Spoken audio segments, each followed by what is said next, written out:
असंतुष्ट व्यापारी राजगृह शहर में सुदामा नाम का एक व्यापारी रहता था। उसके पास बहुत सारा धन था, मसाले, रेशम और कीमती रत्नों से भरे गोदाम। फिर भी सुदामा कभी खुश नहीं रहता था। उसका दिल हमेशा गुस्से, ईर्ष्या और लालच से भरा रहता था। हर सुबह जब सूरज की किरणें शहर को सुनहरा कर देती थी, सुदामा अपनी बालकनी पर खड़ा होकर अपनी विशाल संपत्ति को देखता था। लेकिन उसकी दौलत उसे शांति नहीं दे पाती थी। वह अपने प्रतिद्वंद्वियों से जलता था, अपने कर्मचारियों से नफरत करता था और अपने परिवार के प्यार को भी एक जंजीर की तरह महसूस करता था। एक शाम जब दिन भर की परेशानियों से थका हुआ सुदामा शहर की गलियों में घूम रहा था, वह अनजाने में शहर की सीमाओं के पास पहुंच गया। वहां एक बड़े बोधि वृक्ष के नीचे बुद्ध ध्यान मग्न बैठे थे। पहली मुलाकात सुदामा ने बुद्ध के बारे में सुना था। सभी लोग उनकी बुद्धिमानी और शांति की बात करते थे। जिज्ञासा और थोड़ी हंसी के साथ सुदामा बुद्ध के पास गया। महान शिक्षक, सुदामा ने तंज कसते हुए कहा, मैंने आपकी बुद्धिमानी और शांति के बारे में सुना है। बताइए, इस पीड़ा से भरी दुनिया में कोई शांति कैसे पा सकता है?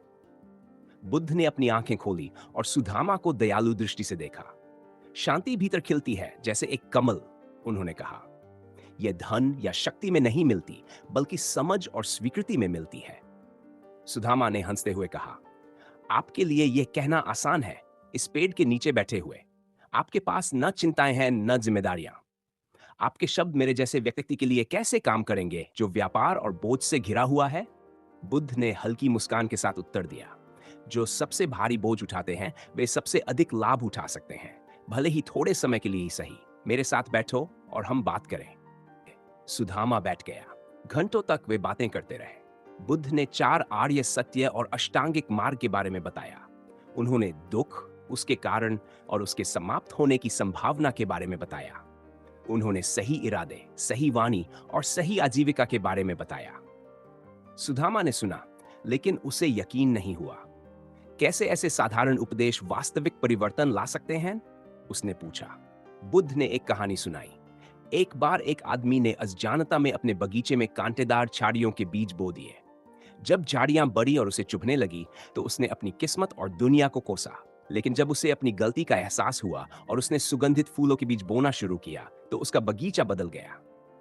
कांटों की जगह फूल आ गए और उसका दर्द खुशी में बदल गया। उपदेश बीज है। ये आप पर निर्भर है कि आप उन्हें बोएं और उनका पालन पोषण करें। उस शाम सुदामा सवालों से भरे मन और कुछ नया, शायद एक चमकती हुई आशा या शांति की पहली सांस महसूस करते हुए लौटा। दिन सप्ताह में बदल गए और सुदामा खुद को बुद्ध के उपदेशों की ओर खींचता हुआ पाया। उसने बोधि वृक्ष के पास अधिक बार आना शुरू किया, मार्गदर्शन और ज्ञान की तलाश में। हालांकि उसकी प्रगति धीमी थी। उसकी पुरानी आदतें और विचार उसे छाया की तरह चिपके रहते थे, नए मार्ग के प्रकाश का विरोध करते थे जिसे वह अपनाना चाहता था। एक शाम गहरे हताशा के क्षण में सुदामा ने बुद्ध से अपने मन की बात कही। मुझे ऐसा लगता है जैसे मैं अपने भीतर एक युद्ध में फंसा हुआ हूं। मैं बदलना चाहता हूं, लेकिन मेरा गुस्सा और लालच मजबूत है। वे मुझे हर बार पीछे खींच लेते हैं जब मैं आगे बढ़ने की कोशिश करता हूं। बुद्ध ने समझदारी से सिर हिलाया। परिवर्तन एक युद्ध नहीं है जिसे जीता जाए, बल्कि एक यात्रा है जिसे शुरू किया जाए। हर कदम, चाहे वह कितना भी छोटा हो, प्रगति है। धैर्य और दृढ़ता आपके साथी हैं।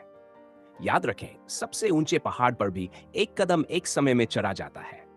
सुदामा ने इन शब्दों को अपने दिल से लगा लिया। उसने सचेतनता और ध्यान का अभ्यास शुरू किया। हर सांस, हर पल पर ध्यान केंद्रित किया। उसने अपने विचारों और भावनाओं को बिना निर्णय के देखा, उनके उद्गम और उनके पकड़ को समझने की कोशिश की। एक दिन बोधि वृक्ष के पास ध्यान करते समय सुदामा ने एक गहरा एहसास किया। उसने अपने जीवन को विकल्पों की श्रृंखला के रूप में देखा, प्रत्येक एक बीज जिसे उसने बोया था। उसकी असंतुष्टि गुस्से, ईर्ष्या और लालच के बीजों का परिणाम थी, जिन्हें उसने वर्षों से पोषित किया था। लेकिन अब उसके पास नए बीज बोने की शक्ति थी, करुणा, समझ और शांति के बीज।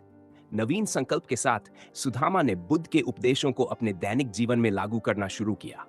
उसने सही वाणी का अभ्यास किया, दयालु और सच्चाई से बोलते हुए। उसने सही कर्म का अभ्यास किया, दूसरों के साथ सम्मान और करुणा से पेश आते हुए। उसने सही आजीविका का अभ्यास किया, अपने व्यापार को ईमानदारी और निष्पक्षता के साथ चलाते हुए। जैसे जैसे समय बीतता गया, सुदामा ने अपने भीतर एक परिवर्तन देखा। उसका गुस्सा कम हो गया, उसकी जगह एक शांत भावना ने ले ली। उसकी ईर्ष्या गायब हो गई, उसकी जगह आभार ने ले ली। उसका लालच कम हो गया, उसकी जगह दूसरों की मदद करने की इच्छा ने ले ली। उसके परिवार, कर्मचारियों और प्रतिद्वंद्वियों के साथ उसके संबंध सुधर गए। उसका दिल, जो कभी असंतोष का कड़ाह था, अब शांति का झरना बन गया। राजगिरी के लोगों ने सुदामा में परिवर्तन देखा। उन्होंने देखा कि वह दया और बुद्धिमत्ता का प्रतीक बन गया था, और उन्होंने उसकी मार्गदर्शन की खोज की। सुदामा ने बुद्ध के उपदेशों को साझा किया, दूसरों को उनके अपने मार्ग खोजने में मदद करते हुए शांति और संतोष की प्राप्ति की दिशा में। अंतिम बोध साल बीतते गए और सुदामा बुद्धिमत्ता और करुणा में बढ़ता गया। वह बुद्ध का समर्पित अनुयायी बन गया, अपना जीवन निर्वाण की खोज में समर्पित कर दिया। एक दिन बोधि वृक्ष के नीचे ध्यान करते समय उसने एक गहन अंतर्दृष्टि की स्थिति प्राप्त की। उसने सभी प्राणियों की आपसी संबंधता, सभी चीजों की अनित्यता और करुणा की असीमित प्रकृति को देखा। उस क्षण में सुदामा ने बुद्ध के उपदेशों का सच्चा सार समझ लिया। उसने महसूस किया कि शांति कुछ बाहर खोजने की चीज नहीं है, बल्कि एक अवस्था है जिसे भीतर विकसित किया जाना चाहिए। यह आत्म खोज और परिवर्तन की यात्रा है, जो धैर्य, दृढ़ता और खुले दिल की मांग करती है। ने राजगिरी और उससे परे के कई लोगों को प्रेरित किया। उसकी कहानी परिवर्तन की शक्ति और प्रत्येक व्यक्ति में परिवर्तन की संभावना का प्रमाण बन गई। उसने दिखाया कि चाहे कोई कितना भी अपनी आदतों और विचारों में फंसा हुआ क्यों न हो, शांति का मार्ग हमेशा खुला होता है, इंतजार करता है कि वे पहला कदम उठाएं। और इस तरह सुदामा की विरासत जीवित रही, बुद्ध के उपदेशों का एक चमकता उदाहरण और सभी के लिए एक आशा का प्रतीक, जो खुद को बदलना और सच्ची शांति पाना चाहते थे।